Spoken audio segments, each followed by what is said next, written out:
మీ పిల్లల్ని హాస్టల్లో జాయిన్ చేస్తుంటే దయచేసి ఈ వీడియో మీరు పిల్లలు తప్పకుండా చూడండి. ఫస్ట్ వన్, హాస్టల్లో ఎందుకు జాయిన్ చేస్తారంటే మోస్ట్ ఇంపార్టెంట్ క్రైటీరియా ఏంటంటే ఒక డిసిప్లిన్ కోసం. మన ఇంట్లో ఉంటే మనందరికీ తెలుసు, వాడిని త్వరగా లేవమన్నా పాపని లేవమన్నా వాళ్ళు లేవరు.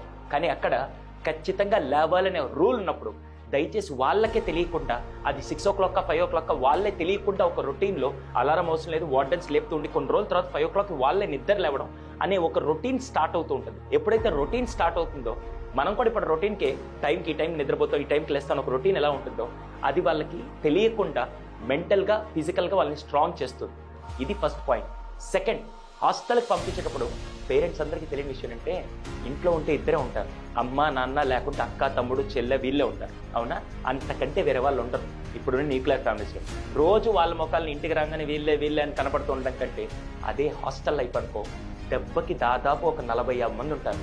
రోజు రాత్రిపూట అక్కడ లైట్లు ఆపేసినా కూడా మినిమం ఎంతమంది హాస్టల్ లైఫ్ని ఎంజాయ్ చేసే వాళ్ళందరూ కింద కామెంట్స్ రాయండి. సార్ వార్డెన్ లైట్ ఆపంగానే మేము పడుకుంటూ పోతామా, లేకుంటే సార్ అప్పుడు మా ఆర్కెస్ట్రా స్టార్ట్ అవుతుంది సార్, అలా డిస్కస్ చేసుకుంటూ లేట్ నైట్ దాకా మాట్లాడుకుంటూ పడుకుంటాం.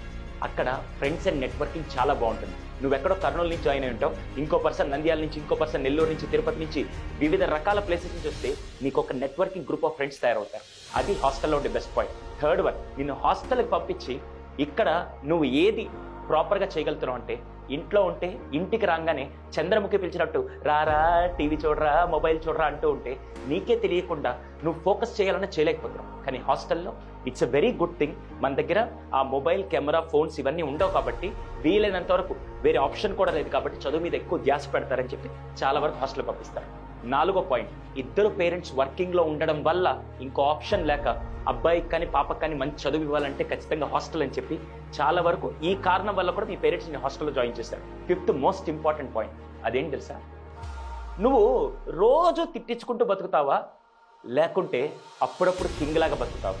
అదేంటి సార్ రోజు తిట్టించుకుంటూ? అవును, రోజు ఇంట్లో ఉన్నావు అనుకో, అమ్మ నువ్వు ఫోన్ చూసినప్పుడల్లా ఎప్పుడు ఫోనేనా, ఏమి నీకు అర్థం కాదు చెప్తే అని చెప్పి రోజు అమ్మ తిడుతూ ఉంటే నువ్వు రివర్స్ తిట్లాకి ఇలా అనుకుంటూ ఉండడం కంటే అదే హాస్టల్కి వెళ్ళావు అనుకో, ఎవ్రీ 2 months 3 months నువ్వు వచ్చినప్పుడు నువ్వు అడగకుండా నా అమ్మ బిర్యానీ చేసి పెడుతుంది, నువ్వు అడగకుండా నేను నాన్న సినిమాకి తీసుకెళ్తాడు, నువ్వు అడగకుండా నా నాన్నకి కావాల్సిన ఫుడ్ అంతా కొనిపిస్తూ ఉంటే 2 నెలలు నువ్వు హాస్టల్లో ఉంటావు, 10 రోజులు నువ్వు కింగ్లా పడుతావు. అలా అప్పుడప్పుడు వచ్చే ఆ లవ్ కూడా చాలా బాగుంటుంది. ఇది కూడా మీకు హాస్టల్ లైఫ్ చాలా డిఫరెంట్గా బాగుంటుంది. అంటే నేను ఇప్పుడు హాస్టల్ లైఫ్ని ఎంకరేజ్ చేస్తూ కాదు, ఎవరైతే ఇప్పుడు స్కూల్ స్టార్ట్ అయ్యి హాస్టల్కి వెళ్తున్నారో దయచేసి గో విత్ పాజిటివ్ మైండ్. అంతేగాని అదేదో మిమ్మల్ని జైల్లోకి వెళ్తున్నట్టు మా అమ్మ నన్ను అక్కడ బాగా ఎంజాయ్ చేస్తారు సార్ అని అనుకోకుండా just go and develop a positive attitude. అక్కడికి వెళ్ళిన తర్వాత ఇంకా అక్కడ కల్చరల్ యాక్టివిటీస్ మీకు ఎక్కువ టైం దొరుకుతుంది మీ మీద మీరు సెల్ఫ్ ఫోకస్ చేయడానికి. అదే చాలా వరకు ట్రావెలింగ్ టైంలో పోవడం, ఇంటికి వచ్చాక టైం వేస్ట్ చేసుకునే పనులు అక్కడ అలాంటివన్నీ ఉండవు. కాబట్టి దయచేసి హాస్టల్లో జాయిన్ అయ్యే పిల్లలందరూ ఇవన్నీ మైండ్ సెట్ మైండ్లో పెట్టుకొని just give a best for your next academic year.